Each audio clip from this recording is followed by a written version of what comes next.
Iowa State basketball is losing players, losing coaches, and with these changes to the roster, to the staff, somehow TJ Otzelberger sounds more confident than ever.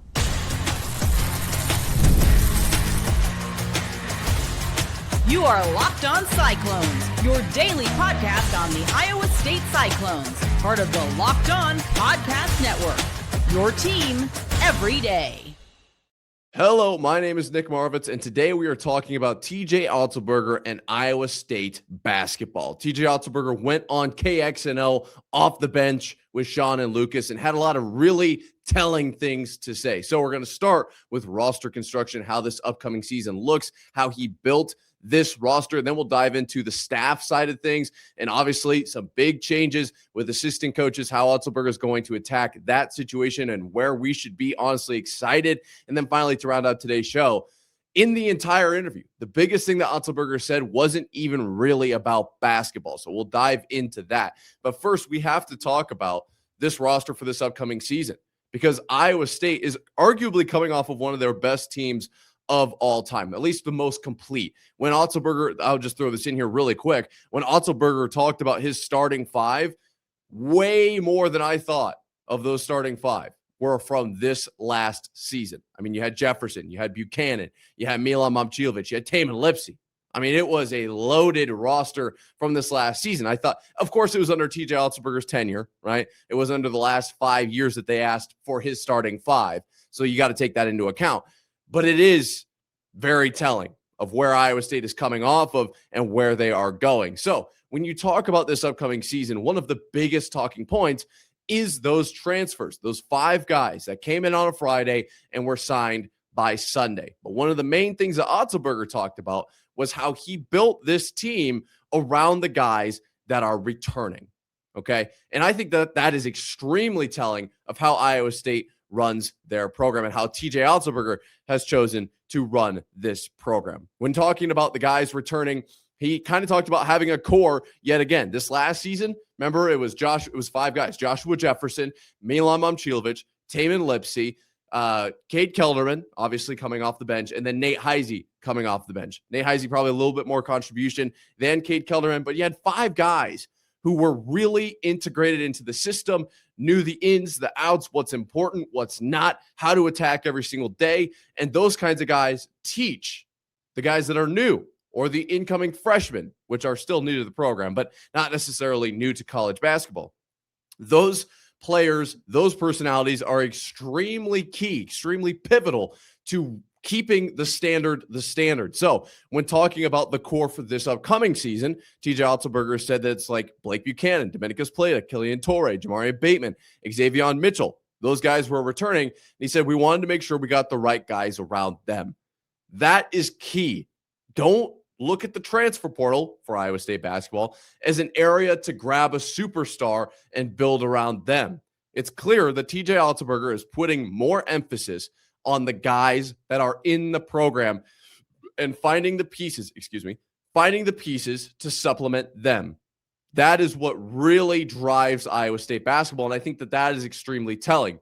I think that that is the best way to do it, okay? That obviously incentivizes the high school recruits, saying that, hey, if you come to Iowa State, we're going to build around you, all right? We're not going to bring you on, use your talents, and then bring in somebody from who knows where that has more talent than you, and they're going to take your spot. No. You're going to have guys. Obviously, Blake Buchanan came in last season, and he is a core piece of this upcoming year, so keep that in mind. But Plata, Torre, Bateman, Mitchell, all freshmen that started at Iowa State. Not freshmen this upcoming season, but you know what I mean. That, I think, is why Iowa State was able to retain so much talent. It was clear that Otzelberger was not trying to replace them or find a better option out in the transfer portal and say, that's how we're going to be the best possible team here at Iowa State. We have a B+ guy, but if we can grab an A or an A- or an A+ guy at that same position, we're going to go ahead and do that. We're going to take advantage of the opportunity. Well, that's short-term gain, long-term loss, in my opinion. And Otzelberger, I think, sees that as well, which is why it sounds like he's all in on the guys that he recruits. He's very much prioritizing the guys in the program that know the standard, adhere to the standard, know how to attack every single day, every single practice, every single game, and then build around them, which I think is extremely smart and one of my favorite points from this entire thing. Now, that's not obviously the entire team. Okay. The 5 guys or 6 guys that he mentioned were not the entire squad. Buchanan, Plata, Torre, Bateman, Mitchell. I guess that's that 5. 1, 2, 3, 4, 5. Yeah, those 5 guys, excuse me. Those 5 guys aren't the entire team, right? So you did have to add in the portal. And of course, Leon Bond, Jaquan Johnson, Robert Morris, Taj Manning, Trey Singleton. Very excited about those 5. And the fact that TJ Otzelberger brought them in and got it all done in one weekend, to me, is exciting. Some have asked, maybe he didn't go for enough talent, right? And it's telling that they were just immediately chomping at the bit. I disagree. I don't think that Otzelberger kind of, the term I'm looking for isn't underswung, but didn't hit for the fences, essentially. I don't think that's the case. I think he found the 5 guys that would fill the roles he was looking for, that were eager to come to a program like Iowa State. And when you find the guys that you are looking for that fit your program, it doesn't really matter if they're 5-star talent, A+, like you're looking for specific attributes that Otzelberger prides Iowa State basketball runs on. And so when you're talking about those transfers, the guys that are tough on defense, really prioritize winning and competition, that is extremely key. Excuse me. Iowa State and Otzelberger talked about how they build and really prioritize the defense, and then they manipulate the offense to fit what they have in the program. And if you build your team on defense, which it seems like Otzelberger clearly has a priority there, if you build your team on defense, you know you're going to be good on that end of the floor. Points are going to come. Baskets are going to fall. Opportunities are going to present themselves. It's about how do you manipulate those guys, because everybody can score at the college level. All right. This isn't the YMCA on a Thursday afternoon.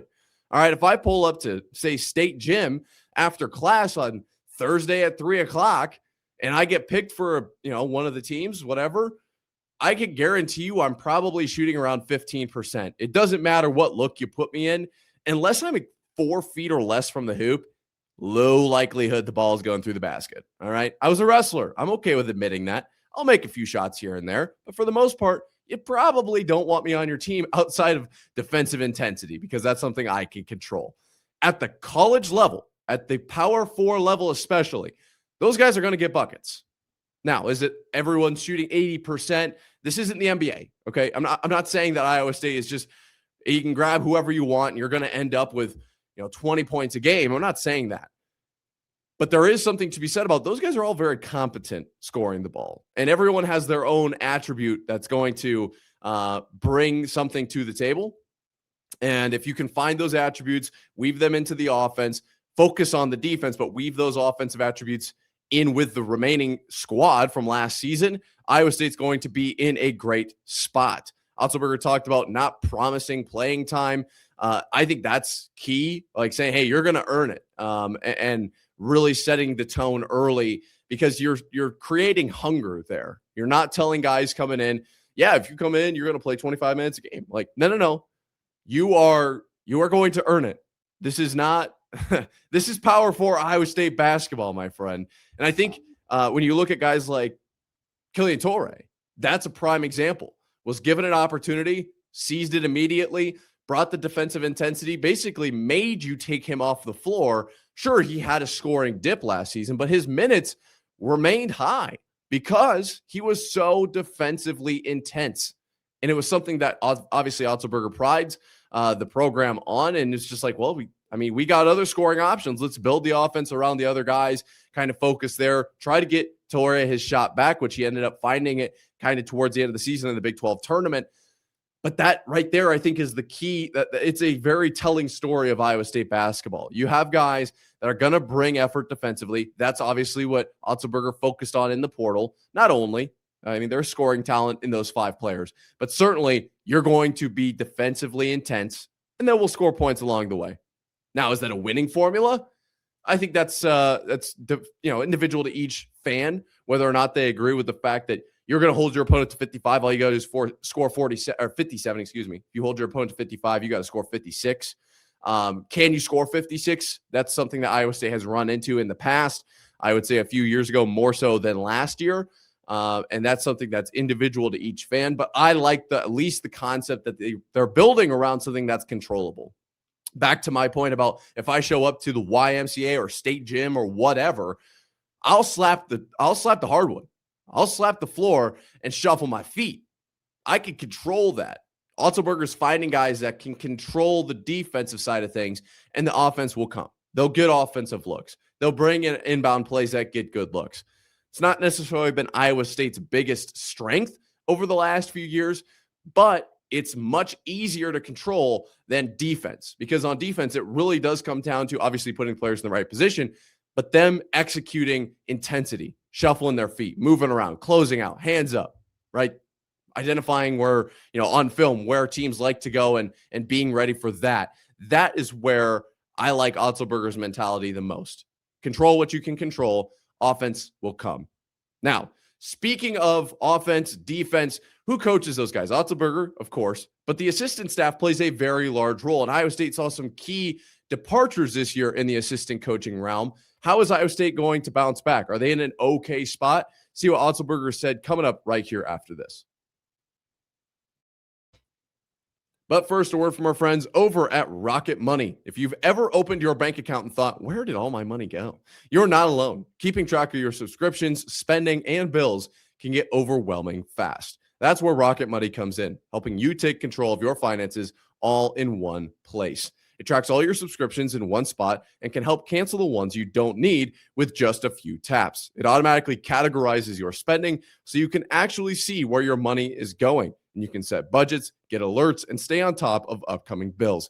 It just makes everything feel more organized and gives you a clearer picture of your finances day to day. Rocket Money is a personal finance app that helps find and cancel unwanted subscriptions, monitors your spending, and helps lower your bills so you can grow your savings. Let Rocket Money help you reach your financial goals faster. Join at rocketmoney.com/lockedon. That's rocketmoney.com/lockedon. We've so far talked about Iowa State and their player situation this offseason, which I think is extremely exciting. There's a lot to like about this upcoming team. Me personally, I am just all in on the fact that 5 guys came in and were all signed within 3 days, Friday to Sunday. I like that concept. I think it tells that TJ Otzelberger got the kind of guys that he wanted and obviously had a really solid sales pitch. But of course, when you're playing at Iowa State, everybody wants to play for Iowa State. You know what I mean? But the other side of this token, of this coin, of what the team's going to look like next season isn't just the players, it's the staff. So we have to get into the changes there. And we'll talk about that first. I want to get to to this show. Thank you for making this your first watch or listen of the day every single day. And I want to remind you can get Locked On Cyclones ad-free with the Everydayer Club, plus members-only Discord access. Join at lockedoncyclones.supercast.com, or link is in the show notes or in the description down below.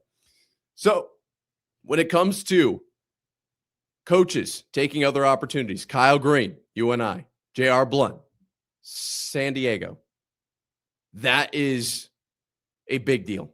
It just is. Obviously, Otzelberger is the head of the program, but he's not the only one working with the players. And Kyle and JR were notably mentioned for their job with the defense. And so I'm curious, obviously, how Iowa State is going to look next season. And I think that's a fair thing that a lot of fans are maybe not worried about, but certainly at least questioning. And when Otzelberger was asked about this, he actually had a really solid answer. I'm not going to read the entire thing here, but I will kind of give you a bit of an insight. He said a lot of times, even when it comes down to players, and for us, everybody will be like, well, how are you going to replace Taman Lipsey? Like, you don't replace Taman Lipsey, right? You try to do it by committee. Everybody's got to have more responsibility. Losing coaches is the same way. It's like everybody's got to do a little bit more. Everybody's got to pick up some slack. And we just have to continue moving forward. So thrilled with the 2 coaches we've added with Tim Buckley, who we've worked with before, and just think the world of. He's been a great mentor of mine and very familiar with our conference. And then Alan Hanson, a guy I've known for many years, talking TJ Otzelberger talking here. But I like his background. I think who he was as a player, blue collar guy from Milwaukee. And he's very familiar with not only a lot of guys on our roster, but guys that were continuing in the recruiting process on moving forward. So there's a lot to be excited about here. Okay. For one, the familiarity with the program. That is a key piece to me. It's not like there are coaches out there who don't know who Iowa State is, but obviously TJ Otzelberger's relationship with these guys is going to play a big role. The defense, not talked about as much here. Okay. But obviously Alan Hanson, the Wisconsin tie. We don't need to really get into Iowa State and Wisconsin because it has become, obviously we talked about this last week. It's gotten kind of almost out of hand, almost ridiculous with the success that Iowa State is having when it comes to recruiting guys from Wisconsin. So I would say, guys like Kyle Green and J.R. Blount, how did they impact recruiting? Is Iowa State going to be in a position where they're not going to be as successful moving forward? I don't think so. I think Tim Buckley and Alan Hanson are going to do a great job for Iowa State. And that's something that I think obviously Otzelberger runs the entire program, but you do get help from those from those assistant coaches because those guys are working with players probably more one-on-one, I would say. I have to admit, I've never been at a basketball practice, but when I was in, athletics, you worked with assistant coaches a lot more individually, right? The head coach was the one who talked at the beginning, talked at the end, the one that you would run to for some quick advice, maybe on the mat or, on the field, whatever it was. They tell you, hey, this is what we're looking for. But generally speaking, you've got your position coaches in football or your assistant coaches in wrestling who are actually duking it out with you and saying, hey, get this hand here, whatever it is. Obviously, that's not basketball, so I'm not entirely sure. But I think the assistant coaches play a very big role, and I think that those two are going to do a great job with bringing in high-level talent. And so outside of recruiting, then it comes down to, well, are these coaches going to convey the same message? And Otzelberger talked about how the program essentially would look, and he says, I think what changes is really like the difference in voice. We keep the same terminology. We have a style we believe in. It's heavily rooted in being disruptive defensively and then generating turnovers off our defense. And then offensively, we've been very adapted to the strength of personnel we have, which is kind of something I've already talked about. But keeping that same terminology is extremely important for the players. So we're not going to have two assistant coaches who come in and just start saying random stuff and Otzelberger's caught off guard and all the players don't know what's going on. That's not what we're looking at here. Obviously, Otzelberger has systematized this entire thing and knows where to focus. I think that the terminology is a very solid place to start. And then their obviously coaching styles are going to be a little bit different. But for the most part, everything looks the same. And so I am actually not concerned about the coaching. I am not concerned about the change of assistant coach. I trust Otzelberger. That was something that when J.R. Blount decided to leave and Kyle Green decided to leave, you're obviously sad, or maybe, I don't know if disappointed, but caught off guard. Like, you don't love the situation, but you're also, at least if you're me, you're not sitting there like, man, we are cooked. We are not in a good spot for next season now without these assistant coaches. I don't even look at this in a similar vein to football at all. I don't look at this as like, oh, well, I guess we'll see how, I just trust Otzelberger blindly at this point. And I really think that his system is bulletproof. It is absolutely bigger than him, bigger than the assistant coaches, honestly, maybe even bigger than the players. And the way that it's built means that it's really not about specifically who is running things. Obviously, their input is big and their coaching style matters, but you can kind of plug and play a little bit. I think if you're Otzelberger, you've built this program up the right way. And I'm really excited to see what those guys bring to the program from a recruiting standpoint. That's probably more personal than anything. But from a coaching standpoint, I am not concerned about the new assistant coaches coming in. I trust Otzelberger probably with a little bit too much faith. All right. Otzelberger told us something big about himself in this interview, and we're going to cover that coming up right here after this.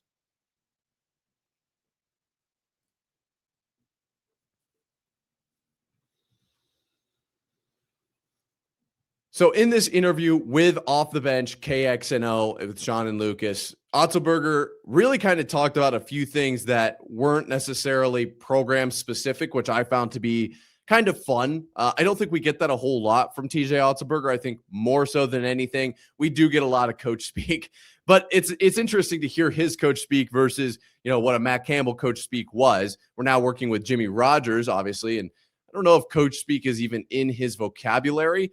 He talks like a coach, but he's also a lot more blunt, which I do enjoy. I appreciate that. But when TJ Otzelberger gets on the mic, generally you're going to hear about daily habits. You're going to hear about intensity. You're going to hear about focusing on the right things, taking every single day one at a time, every single practice one at a time, day to day. We're in the moment, those kinds of things. But we got a few little nuggets here out of Otzelberger that I think tell us a little bit about maybe who he is, maybe what makes this program run, essentially. And one of the things that was talked about was Milan Momcilovic and the NBA. And I know that we're not going to talk about, what's happening with Milan because he's not going to be on Iowa State next season. Okay. He's just not. Iowa State needed to know right away. And Milan basically told them that, I'm not going to return. Hopefully it'll be in the NBA that I'm playing next season, but I won't be at Iowa State. I'll put my name in the portal. I'll put my name in the draft, see how things go. Wish you guys the best. And I don't think there's any ill will either way. Honestly, I think that everybody supports everybody, which I guess I'm curious what fans think of that. Me personally, if Milan were playing for another team next season, I'd probably cry uncontrollably for at least 12 to 13 hours. I don't know how I would handle that, but I know everybody's a little bit different. But the reason I bring up Milan and going to the NBA was when he talked about like the NBA combine, him being there, because obviously this is a point of contention. This is everybody's interested, in what Milan's going to do. Is he going to go to the NBA? If he comes back, then it wouldn't be with Iowa State. What does that mean? The biggest thing that I really saw here was Otzelberger talking about going out and watching him perform. When he talked about going out and watching him at the combine, that to me really tells you what TJ Otzelberger is about as a head coach, because player leaves the program, especially a player that could transfer somewhere else. It'd be so easy to just say, all right, see ya. We got to focus on this team for next season. No, he's tied to his players. He cares about their success. And I think that's telling for guys coming in as well. And I think, honestly, when you look at everything that Otzelberger talked about in this interview, it's very clear that that's where his priorities lie. Keeping the core of the last team intact, keeping guys returning to Iowa State, focusing on the players themselves as opposed to maybe the program's future as a whole. I don't know if maybe that's the best way to put it, but definitely focusing on them as a player, I think is key to how he runs his program and to what Iowa State looks like. So we don't really talk about Milan because he's no longer on Iowa State. We wish him the best, of course, and I'm excited to watch him play. Hopefully it's not in college next season. But I bring that up because of Otzelberger just casually being like, yeah, I watched him go work out. And it's like, that would have been so easy to not go to. Like, that would have been so easy to just, he's doing the NBA stuff. I got to focus on recruiting. I got to focus on this upcoming team. It would have been so easy to just let that go. But no, that's not how Otzelberger runs his program. When it comes to the NCAA tournament expansion, obviously that was a point that was talked about. I personally am kind of indifferent to it.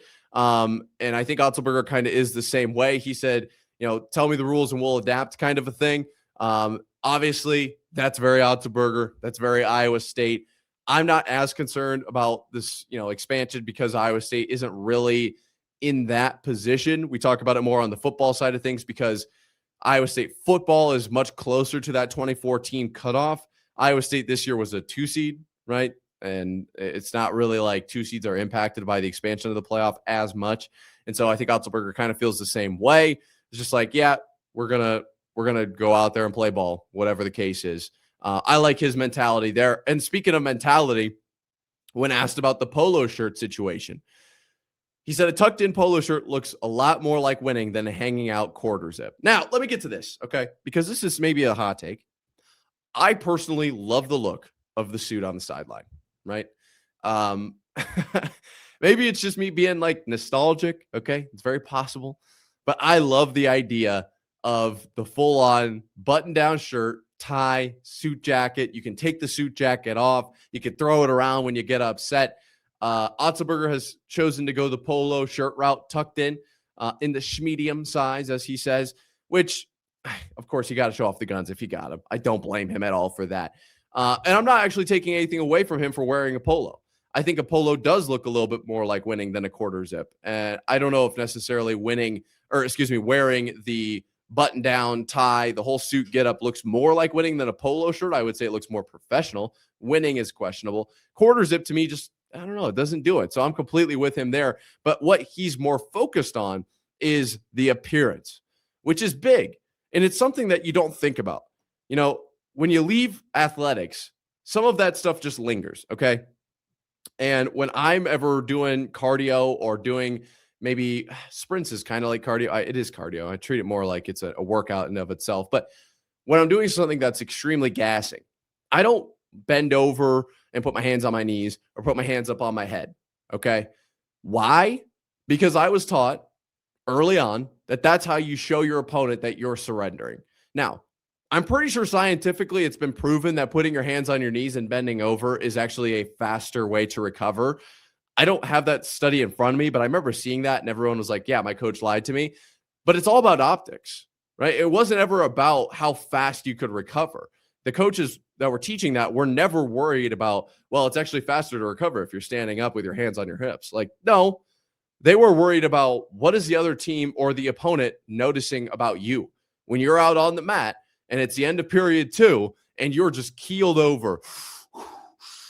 You just are completely like gassed. The opponent's going to notice that, and they're going to come out with an aggressiveness that they probably didn't have in the first 2 periods because they know they have a window. They have a chance. It's the same thing here. It's all about optics. Now, is it the same thing? No, because Otzelberger's not out there on the floor. But you can see the parallel. If you show up in a T-shirt and shorts, does that look like winning, or does that look like you're getting ready to watch a basketball game, right? Does that look like winning, or does that look like, we got a game today? Well, good luck, guys. Have fun out there. I like the way that Otzelberger thinks. I really do. When it comes to his offseason, this was an interesting quote as well. He talked about he doesn't really have an offseason right now. He has not had time to really wind down and relax. He's been constantly recruiting, which is exciting because I kind of thought they were in an offseason. I don't know what the coaching calendar exactly looks like for Otzelberger. So exciting to hear that he is still working hard, obviously. It's a funny way to put it, but that is where his focus is. When he does get some time off, though, this was telling to me his focus is going to be on his family, not really traveling and going all around, more spending time with his wife and kids. He said they've got a pool, which is obviously they're very fortunate to have that. They'll probably get some, nice walks in, those kinds of things. It's not the biggest deal in the world, which is why we waited this long to talk about it. But I think it tells more about Otzelberger than maybe anything that he's talked about up until this point. Really talking about where his focus, priorities lie for daily life, and it's with his family. And so I think a part of that goes into when we're talking about is he going to stick around? Is TJ Otzelberger going to stay in Ames? We know what Otzelberger has as far as ties to Ames himself, his wife. When we talk about obviously the contract extension and the buyout and what our other team's going to offer him, what other teams could potentially pull him, that kind of an answer where the focus is on the family and knowing what matters to Otzelberger makes me feel like, yeah, he's going to stick around. He's not going anywhere. I personally love everything about Otzelberger in this interview. There was a little bit more of a chill vibe to it. He gave his all-time starting 5, which I mentioned was Lipsy. He did have Isaiah Brockington, and then Milan, Joshua Jefferson, and Blake Buchanan, literally 4 of the 5 from this last season. He did have Kurt Jones coming off the bench. And he said, who else could it be? Maybe the best 6-man in all of college basketball all time, I believe is how he said it, which I would agree. I mean, it was incredible what we saw from Kurt Jones 2 years ago. And honestly, he's been doing really well in the NBA as well. Not the point, but it just felt like Otzelberger was a little bit more guard down, chill, gave us a look into him as a person, which shout out to Off the Bench for getting that kind of an interview out of him, but also shout out to Otzelberger for finding the time and for basically disclosing that kind of information. Learned a lot, I feel like, in that interview, and there's a lot to love about Iowa State basketball moving forward. So let me know, what do you think of Iowa State's identity when it comes to players? What do you think of the staff, what they're going to look like next season? And of course, of Otzelberger as a coach, because I think anything less than an A++++ grade for Otzelberger is short of what it actually is. I mean, he's just been incredible for Iowa State. The last 5 years have been so much fun. And I know that the next 5, 10, 20 years are going to be even better. Let me know what you think. Comments down below or on Twitter at Nick_Marv. That being said, that is going to do it for today. Have a great weekend. Until next time, as Cyclone fans, sayonara.